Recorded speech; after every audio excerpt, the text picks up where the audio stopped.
In a world where Christian music often stayed in one lane, Forrest Frank looked at Christian music and saw a massive gap missing. For decades, the Christian music industry operated on an unspoken rule where worship songs would be the standard and everything else would be seen as secular. That was the bridge between two worlds that would never mix. But in 2023, a former indie pop star named Forrest Frank walked into this divided landscape with a bold idea. His solution was revolutionary in its simplicity, and his results would shatter every assumption about what Christian music could be.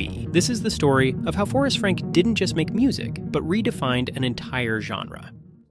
Forrest's journey began long before he became a Christian music sensation. Growing up in Texas, he was surrounded by music. His mother led worship at their local church, and his grandmother wrote children's music. But after finding mainstream success with his indie pop duo Surfaces, particularly with their platinum hit Sunday Best, Forrest experienced a spiritual awakening that changed everything. And a girl came up to me in church, and she was like, "Hey, I had a dream of, I don't know you."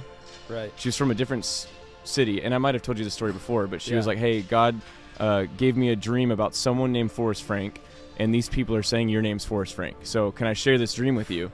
I'm like, "Yeah, sure." And there's all these intricacies with it, and a lot of it was this prophetic thing about, "Hey, I think you're supposed to do Christian music, and you're gonna like change the game," basically. Wow. This is before I ever did any Christian music. Oh my gosh. Which is crazy. Following a profound encounter at a church service, he realized his calling wasn't just to make music, but was to create a bridge between the music he loved to create and the faith he embraced. When he made the decision to leave Surfaces and pursue Christian music full-time, industry insiders were confused. Why would someone leave mainstream success for a genre with such limited reach? But Forrest saw something on the other side that wasn't just profit numbers, but something greater. I didn't know there was anything on the other side. Yeah. But looking back with my new eyes, I think I was saying like, there's a greater plan for my life. Yeah. It's not success. It's just honesty, maybe. Dang. And so I felt like maybe there was a little bit of dishonesty. Like I was making secular music, but I was trying to include God. I think maybe Jesus was saying like, no, I want the whole thing. About me. And it didn't look like I want the whole thing with all the success. I just want the whole thing right here in the present. Yeah. His first major Christian release, No Longer Bound, featuring Hulvey in 2023, immediately signaled that something different was happening. The track combined hip-hop production with worship lyrics. It wasn't meant to sound like church music, but was meant to sound like cool music that happened to be about faith. And the response would later prove that, as No Longer Bound shot to the top of Spotify's viral playlist, introducing Forrest to millions of listeners who had never connected with traditional Christian music. Young people were finally hearing faith-based songs that sounded like the music they already loved. But it wasn't until Your Way's Better, released earlier this year, that truly proved Forrest's approach could work on a massive scale. Released as part of his Child of God 2 album, the song spawned a viral TikTok dance that reached millions of people across the world. Suddenly, people of all backgrounds were learning the dance to a song that worshipped God and was also a banger at the same time. The track eventually peaked at number 61 on the Billboard Hot 100, making it one of only a handful of Christian songs to achieve mainstream chart success in recent years. More importantly, it proved that Christian music could be integrated with hip-hop elements. And while it feels like what Forrest is doing is revolutionary, he wasn't actually the first Christian artist to bring secular genres into faith-based music. Decades earlier, bands like Skillet had pioneered the integration of hard rock and metal into Christian music, proving that heavy guitars and spiritual lyrics could coexist together. Their success in both Christian and mainstream rock circles showed that genre blending could work when done authentically. Similarly, artists like TobyMac had spent years incorporating hip-hop elements into Christian music, while bands like Switchfoot had created rock music that appealed to both Christian and secular audiences. These pioneers had laid groundwork that made Forrest's success possible, proving that Christian music didn't have to sound like traditional worship to be spiritually meaningful. What made Forrest's approach different wasn't that he was the first to blend genres together, but it was how he combined attractive music with a completely new way of connecting with people. He used TikTok to create viral videos that reached millions of young people, went on podcasts, and on Instagram to share personal stories about his struggles and journey with God, brought fans on stage during concerts, and put their names on his album cover. He took what other artists had started with mixing musical styles and built an an entirely new playbook for connecting with people through faith. While traditional Christian artists treated social media as an afterthought, Forrest embraced platforms like TikTok and Instagram as opportunities to connect on a more deeper level with his fans. Forrest would go on these platforms and share behind-the-scenes moments from his life, answer questions from his fans, and create content that felt authentic and relatable. When fans created dance videos to his songs, he didn't just ignore them, but learned the choreography himself and participated in the trend. His comment sections created a supportive atmosphere where young people felt comfortable asking questions and encouraging one another in their faith.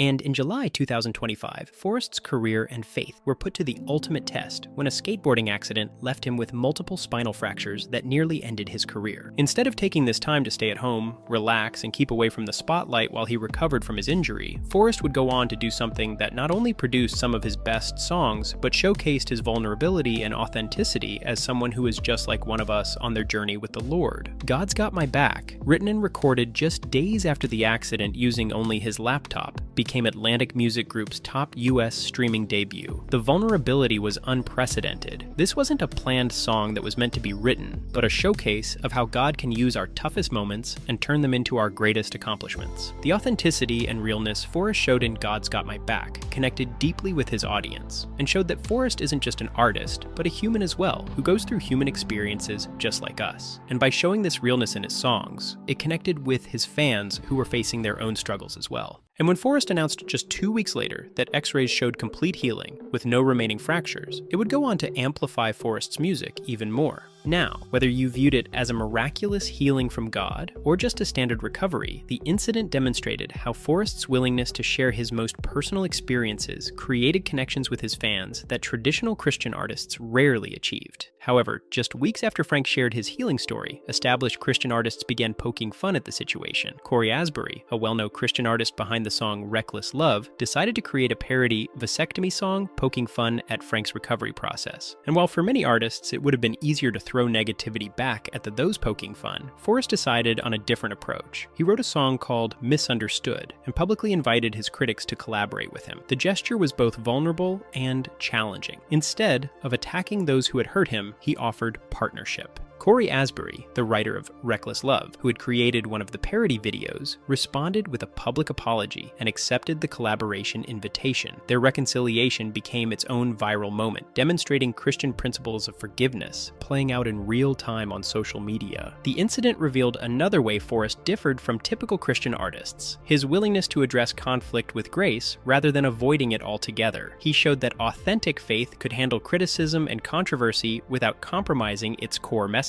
By 2025, the results of Forrest's approach were undeniable. His monthly YouTube music listener count had surpassed that of Drake, making him one of the most listened to artists on the platform. His albums consistently topped Christian charts, while also achieving mainstream success. Child of God became the best-selling Christian album of 2024, and its sequel reached number 12 on the Billboard 200. But the numbers only told part of the story. Churches across denominations were playing his music in services.